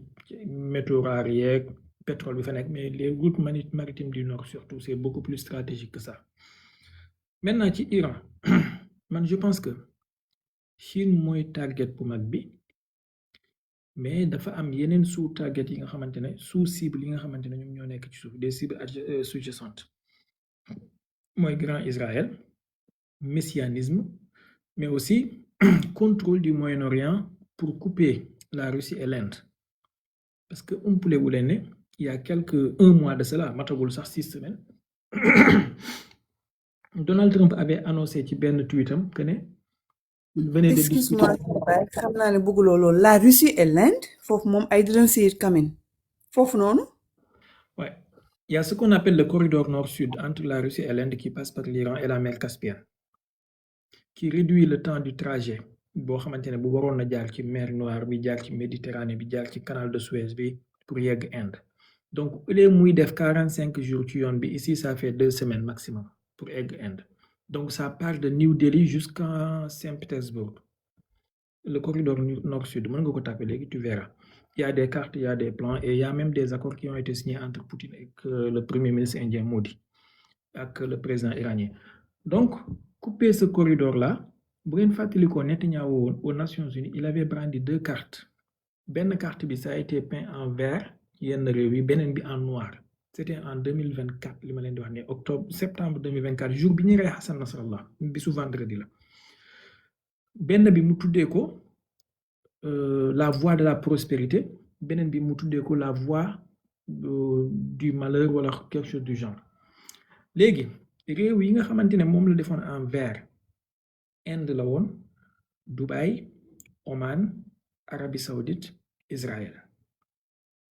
Xool leen ko di ngeen ko gis carte Netanyahu bi mu ngi ko téye nii brandi ko. Léegi ñoom li ñu bëgg mooy ci South Asia seen biggest threat mooy China, and globally seen biggest seen ennemi bi gën a mag, seen menace bi gën a mag mooy Chine. Mais il faut avoir un allié puissant pour déstabiliser la Chine wala pour gêner la Chine. Et cet allié puissant là, ci en tout cas continent asiatique bi, c'est l'Inde. Loolu moo tax dans un premier temps commencé wul tey, mais dans un premier temps loolu moo taxoon ñu gëmm seen bët ci bi Inde nekkee di développer son armement nucléaire. Xamoon nañ ko bu baax. Ils pouvaient imposer des sanctions, ils pouvaient imposer des embargos comme niñ def Iran, mais ils ont laissé faire. Parce qu'ils voulaient que Inde am arme nucléaire pour gêner la Chine. Pour gêner la Chine. Léegi Inde étant nucléaire, la Chine est un peu gênée stratégiquement et militairement. Beneen bi mooy bu ñu amee Inde ci seen escarcelle, bu leen fàtte ne Inde dafa bokk ci seen coalition boobu tudd Five Eyes. Inde dafa bokk itam ci benn coalition bu américain yi développé bu tudd Quad. Donc il y a plusieurs trucs yoo xamante ne boole nañ ci Inde te duñ ci boole Chine. Da ngay gis ñu boole ci Inde, Nouvelle-Zélande, Japon génnee ci Chine. Léegi-léegi ñu jël Thaïlande, Indonésie, Philippines génnee Chine. Maintenant bu ñu coupé Donald Trump, ma dellu si ci li ma doon wax, bi mu annoncé il y a quelques semaines de cela qu'il venait de raccrocher au téléphone avec le premier ministre indien et que ce dernier a pris l'engagement de réduire son exportation de pétrole russe. C'était bien vu. C'est le corridor nord-sud qui est en train d'être menacé. Donald Trump, bu ngeen fàttali ko yéen ñi nekk Amérique surtout mën ngeen ko vérifier, il y a 1 ou 2 mois de cela, recevoir les présidents des pays de l'ancienne Union soviétique. Ay Kazakhstan, les pays de l'Asie centrale, Kazakhstan, Turkménistan, Azerbaïdjan, ñoom ñëpp recevoir nañ foofu ci Maison Blanche. Quelle est la stratégie? C'est couper la route des BRICS. 2 routes stratégiques yi ñu am mooy corridor nord-sud bi ak les routes de la soie. Maintenant, en Iran, objectif double la wala triple. Iran en tant que tel, briser le pays, balkaniser ko, fexe ba diviser ko avec des Arabistan, Baloutchistan et autres. Suñ ko mënee, suñ ko mënul, fexe ba couper les voies d'approvisionnement de la Chine en hydrocarbures. Parce que 13% ci li Chine di utiliser ci hydrocarbures mooy liy jugee Iran. Mais pour gàttal, est-ce que danañ ko réussir? Man, je trouve que d'après ma petite connaissance ci géopolitique, qui n'est pas énorme, et d'après ma petite connaissance ci jeu d'échecs avec le temps long, les États-Unis ils risquent de perdre. Et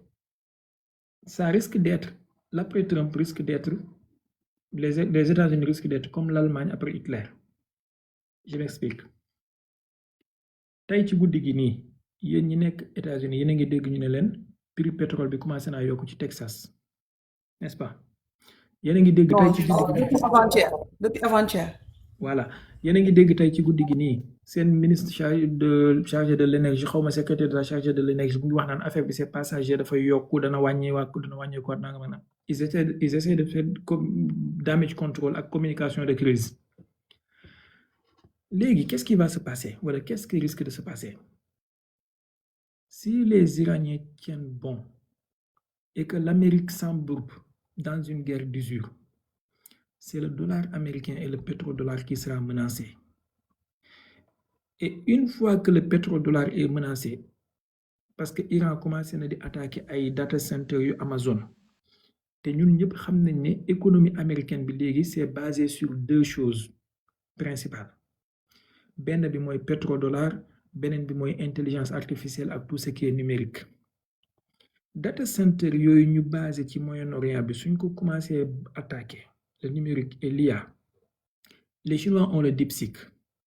Le DeepSeek déjà commence à damer le pion qui OpenAI ak yu mel noonu.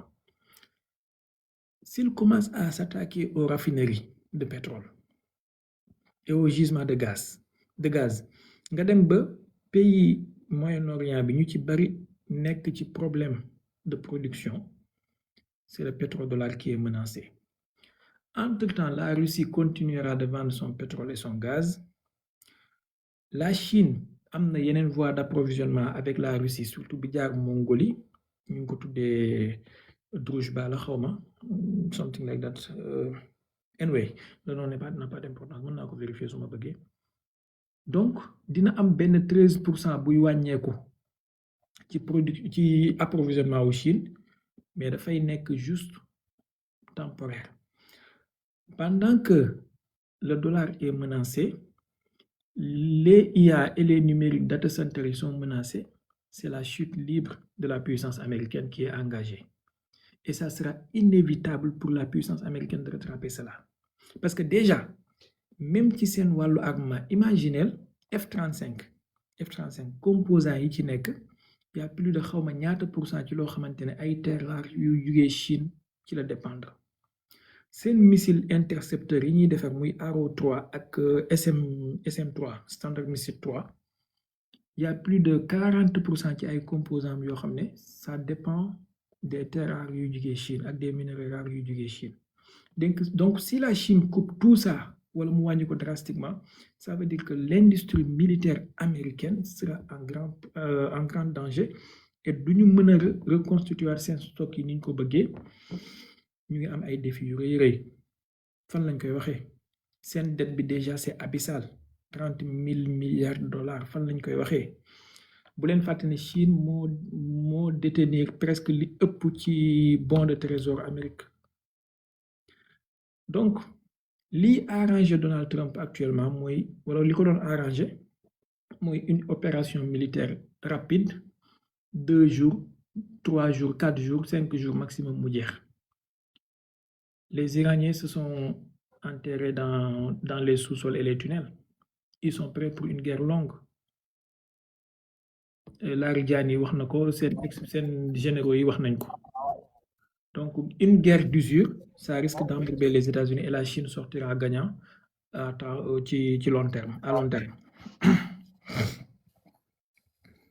Mais nous aussi, on représente presque 30% de Cheikh Biden. L'export. No, I'm here.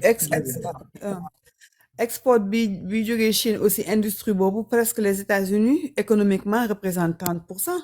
ou même plus. Compte loolu aussi, c'est pas à sous-estimer. Bon, États-Unis xam nga moom mooy daanaka premier partenaire commercial u Chine. Seen échange annuel, ça représente environ 600 à 700 millions de dollars. Loolu yëpp c'est vrai. Moo tax Chine duy nangu di jël yenn risques yi pour ne pas bousculer trop le dollar, parce que une chute libre du dollar du arranger Chine, du arranger kenn ci àdduna bi. Moo tax dañuy def benn genre stratégie bu ñuy tuddee buyir nan lañ koy waxatee sax, am na stratégie bu ñu koy waxatee ci seen yenn stratégie persan yi ñoo ko doon wax. Bon, pour ma expliquer leen ko ci wolof, ni ñu théoriser affaire bi mooy ñu ne mbott soo ko bëggee lakk doo taal gaz bi ba mu fort, danga koy dugal ci ndox ba mu nekk ci jàpp aise, foog ne moo ci nekk, nga taal gaz bi ndànk à petit feu, bàyyi ko ndox mi di tàng ndànk température yaramam di ko jël, moom du xam ne ci lakk la jëm, mais dafay foog ne température yaramam moom mooy changer ba bay ndox mi bi baxee mu dee, mourir à petit feu. C'est une stratégie bien ficelée, dama amul terme yu adéquat pour wax ko, mais lii mooy idée générale bi en fait j'espère que vous avez compris donc li ñu bëgg a engager avec la puissance américaine c'est pas une chute rapide et dramatique mais une chute douce mais inévitable et képp ku xam tuuti ci wàllu économie wala ci wàllu stratégie écoute même les économistes américains hein, il y a des professeurs yu mel ni ñoom Jeffrey Sachs ñoom John Mearsheimer et les autres économistes ci àdduna bi ils vous disent que actuellement la chute des États-Unis engagé wu na d'une manière irréversible donc Donald Trump li muy def actuellement c'est juste wala li mu bëggoon a def bi mu faloo c'était juste atterrissage en douceur mais avec ces folies là qu'il vient de faire surtout en Iran bah il s'est suicidé hein, et il a engagé une chute brutale malheureusement. merci beaucoup bëgguma la gën a bombarder ay question benn jigéen ñaar góor benn merci Niass merci vraiment merci encore jaajëf merci beaucoup Fall Yaram salaamaaleykum asalaamaaleykum Cheikh bi ñu ngi ziar bu baax delloo di lay ziar jox sa wàccuwaay di am mbégte ak kontaante si leeral yu am solo yi nga xam ne yaa ngi koy leeral dama amoon nag benn question boo xam ne comme lu aju si kii bi la quoi si tolluwaayu jamono bi fi mu ne nii ci lu jëm ci wàllum Russie Iran kii Chine léegi ma doon laajte comme ba xam bu nekkee ne comme Amérique ndax guerre bi ni mu démarré nii Iran ndax dina mën a tenir guerre bi ba ci kanam wala dooleem du ko may lool te aussi ndax Amérique lii baax na ci économie am wala baaxul ci économie am may déglu bu baax nag. bon jërëjëf baax na ci économie Amérique wala baaxu ci c'est sûr que baaxu ci la réponse est évidente baaxul ci économie américaine surtout nga am adversaire bu mel ni Iran boo xamante ne mu ngi lay préparer depuis 20 ans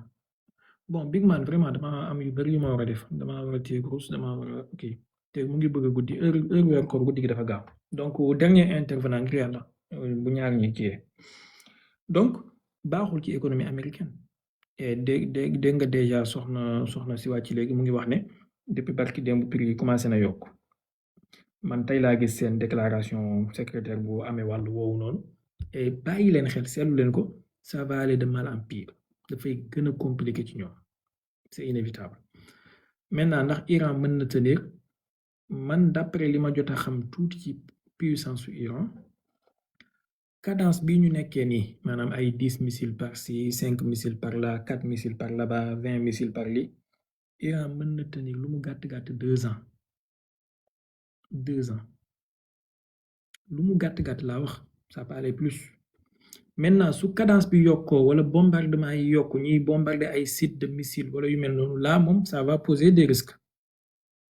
ak tamit il faut prendre en compte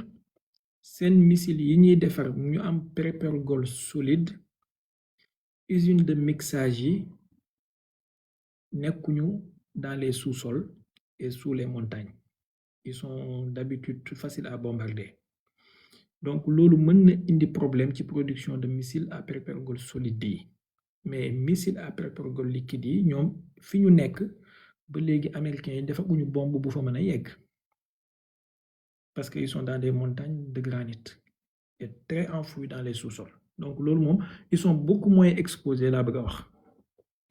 maintenant bu bombardement yi gënee intense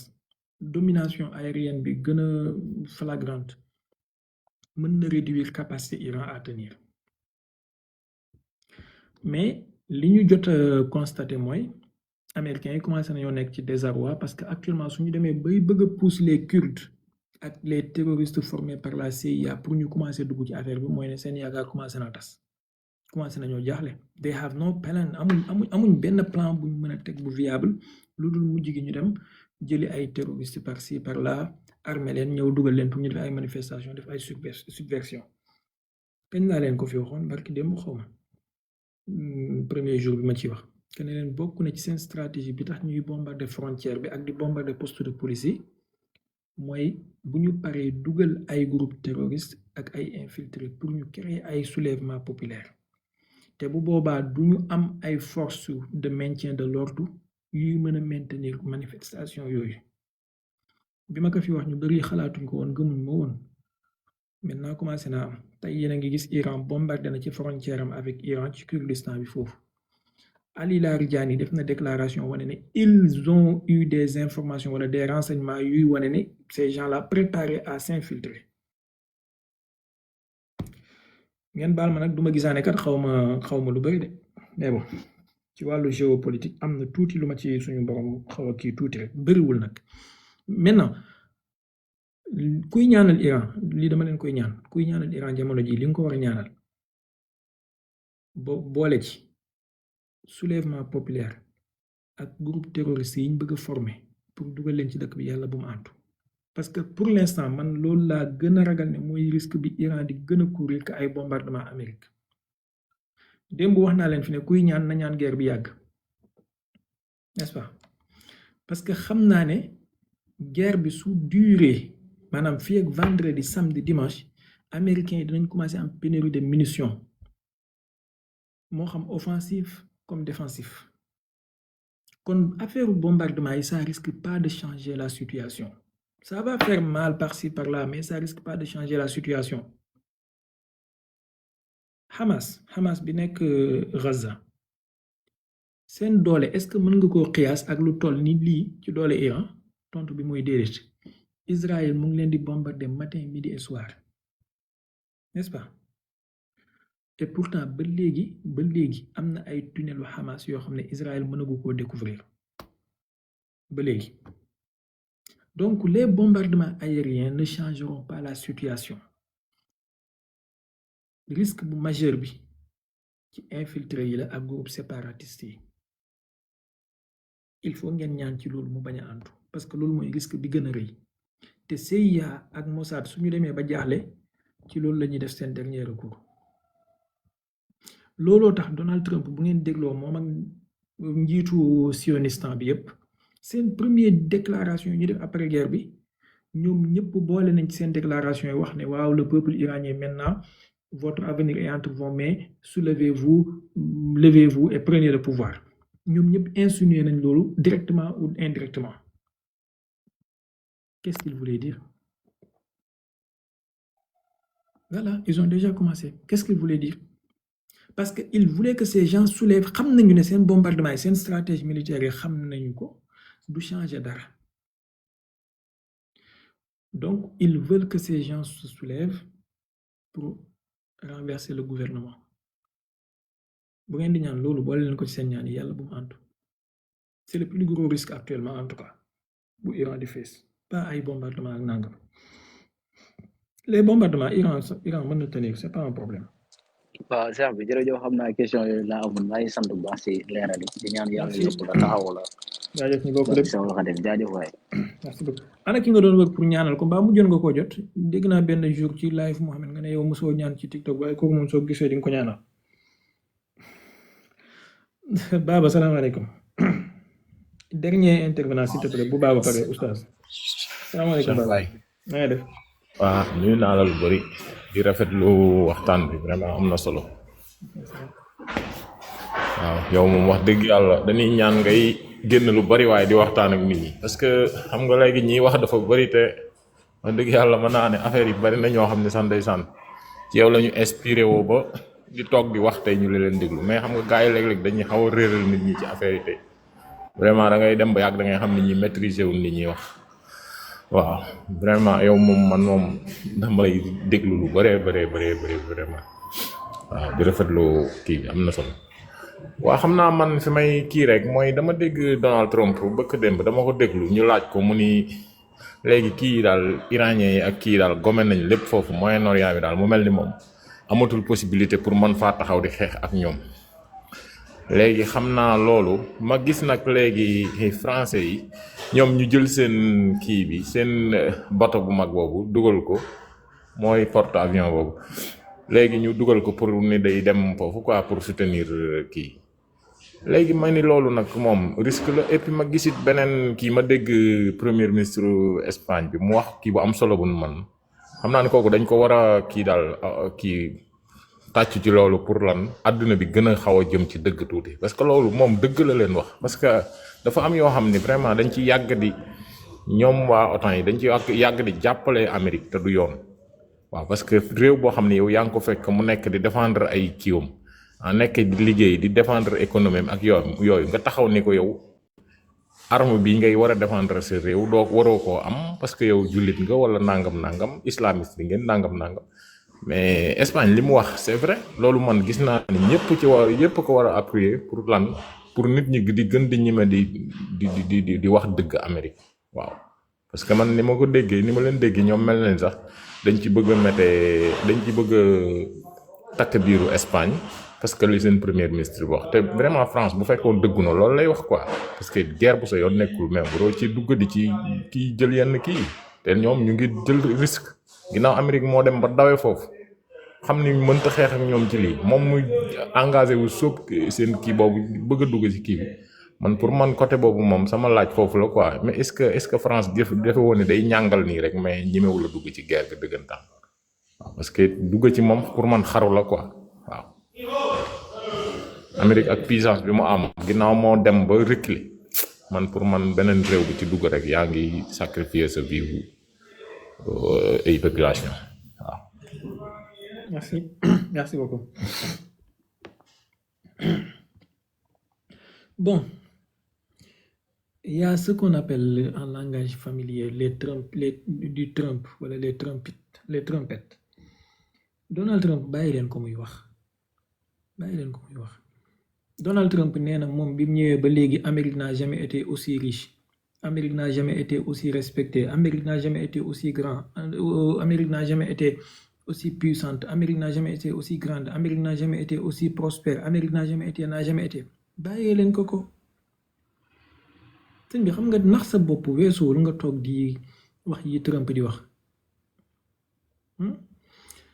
su ko neexee na ne moom gañe na àdduna bi yëpp gañe na planète Mars gañe na planète Vénus gañe na planète Mercure gañe na sax le soleil amul problème moom la l'essentiel ñun les autres ñun ñu nite ñi li ñu ñor mooy les faits. Quels sont les faits? Point à la ligne. Quant aux déclarations yi Trump di def moom la engagé. On n'a pas de problème avec ça. Hein? Et il y a un monde fou entre les déclarations et les réalités. On comprend. Maintenant, su ne gagné na Iran su ne gagné na Moyen-Orient bi amatul kenn ku fa nekk amatul leen lu ko mën a tenir saa waay loo fay def ba léegi lu tax ngay bombardé kon kay guerre bi jeex na déclaré vainqueur nga dem tëddi comme ni may déclaré ne live bi jeex na maa ngi tëddi bon anyway xaar ma jël dernier intervenant maa ngi leen koy ñaan rek donc laissez-le faire ses vociférations ça ne changera rien ci réalité bi nga xamante ne moo am sur le terrain moom la alxuraan di junju ne wa inna zanna la yughni min al haqqi shay'an bàyyi leen ko ci illusion bi yooyu mu nekk ça ne changera rien léegi bu fekkee ne yow yaa ngi am munition démb bind na xaw ma barki démb we can fight forever maanaam amuñu benn problème danañ mën a xeex as long as it takes moom moo ko wax les chiffres li ñu wax du noonu léegi bu fekkee yaa ngi gagné guerre bi bu fekkee amoo risque de pénurie de munitions pourquoi Charles de Gaulle di ñëw pour soutenir la te dañ toog di nax seen bopp rek oustaz mbokk yaa ngi bind nag ne naa dem tëddi wax dëgg yàlla li nga yéeg fii yàgg fi moo tax ma war laa jox benn question vas-y s'il te plaît vite fait. Cheikh Baye ba ngi lay nuyu baax di la ziar xam naa nag gisante ci jëmm yàlla dogalagu ko waaye boo fàttali ko sama mbokk Babacar Signane mi ngi ñu boole woon nag essayé naa la fi nag ay yoon waaye danga xaw a naqaree jot sëriñ moom xam nga dangay waaru waaye bëgg naa laa seet si mu yaatu incha allah ñu waxtaane lu bari maa ngi lay ziar bu baax di ziare waa panel bi yëpp waaw man nag benn question rek laa amoon boo xam ne dafa ëmbaale beneen mooy lii xeex bi ñu nekk nii bu fekkee yàlla dogal na ne Iran génne na ci vainqueur suqut ab ndax jàpp nga ne sax Israël dina musa nërmeelu daanu foofu mu nekk wala day gën a continuer di jafandiku bu ci daanoo bu Iran amee buñ tëggaat carte gi zone boobu nan nga koy gise nan nga jàpp ne yëf yi dina ko dem ba mujj gi alamul islami bi mën cee yëg dara daal loolu rek moo nekkoon question bi.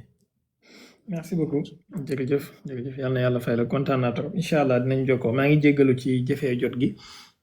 ñi koy jooy bëri nañ waaye dinaa essayer xool nu may def ba mu wàññeeku incha allah maa ngi ciy tuub bu baax a baax du sama coobare.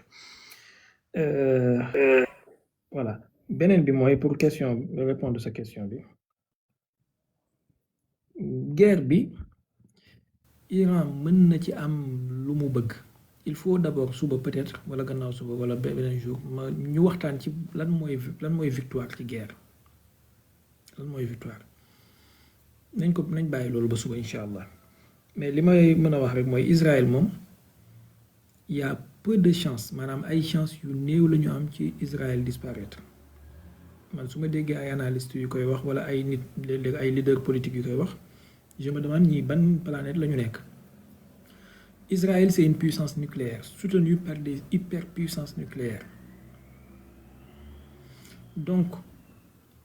man daal xool naa scénario bu nekk essayé naa jeu d'échec normal essayé naa jeu d'échec 2D 3D essayé naa lu nekk essayé naa Rubik's Cube essayé naa scénario bu nekk ci naka la Israël war a disparaître mais gisuma ko parce que une puissance nucléaire y a la dissuasion nucléaire sëñ bi dans les années 70 Israël bi mu demee ba nekk en désarroi jamono Golda Meir ci guerre bi ñu amoon ak Égypte elle avait menacé d'utiliser une arme nucléaire contre l'Égypte ça avait calmé Sadat la woon xawma kii Nasser je me rappelle plus kan la ci ñoom mais ça avait calmé les choses maintenant lan laa gis ci mbiru Israël mooy même su problème di am problème interne lay am mu am benn genre chute comme li amoon ci Union soviétique chute interne mais pas disparition parce que benn réew moo ko bombardé ba mu disparaître du yegg foofu maanaam tey jii même ci guerre bii nii rek am na cible yu sensible yoo xam ne Iran su ko commencé woon di toucher Israël étant dos au mur mën na utiliser arme nucléaire contre Iran il faut faire très attention et beneen bi mooy mais chute interne mën na am donc Israël Palestine mooy disparaître loolu il faut être réaliste Palestine mooy disparaître ci configuration wu un seul État mais avec des Arabes wala des musulmans yu am benn certaine autonomie wala am certaine puissance pouvoir ci dëkk beeg yu mel noonu configuration boobu mën na nekk wala boog Palestine disparaître complètement et il n'existera que Israël ñoom ñi nekk ay citoyens yi képp yoo xamante ne sax duñu am droit buñ mën a laal mais ay affaire 2 États moom c'est mort depuis longtemps